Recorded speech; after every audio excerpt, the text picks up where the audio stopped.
transparency until it becomes completely non-existent. Before we begin, you should know how far you can see on this map.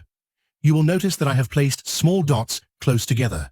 These dots indicate how far you can see, and beyond this small distance, you cannot see anything.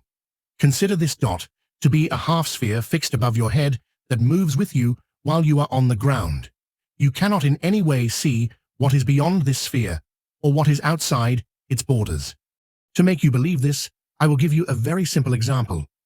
There is intense lightning at night in some cities, but you cannot see it from other nearby cities. From here, we understand that everything you see in the sky is only in this point or hemisphere designated for you, and part of the sky is reflected on it, and everything in the sky has no effect on the Earth except the sun. The sun is the only one that has a clear effect on life in all its forms because of the heat that it emits, and we cannot say that it is reflected on these points. After studying and thinking, many things became clear to me, and I want to explain them to you. First, everyone thinks that day is caused by sunlight, and that night is caused by shadow, and that twilight is caused by the sun. The matter is completely different.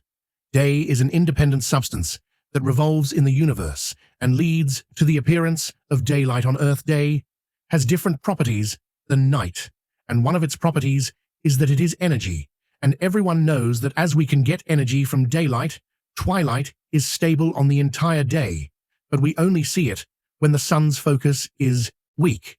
When the day exceeds a certain limit, it interacts with a certain length of twilight and forms a focus for the sun inside each hemisphere or point on the map. Because the day revolves with the night, its effect on each point changes. The more it increases, the stronger the focus becomes, and its temperature rises and rises in its place. The day revolves, and at the same time, rises and falls. When the day rises higher, the area on the ground increases and covers a larger area. In this case, it is winter, and because it rose and the area exposed to light on the ground increased,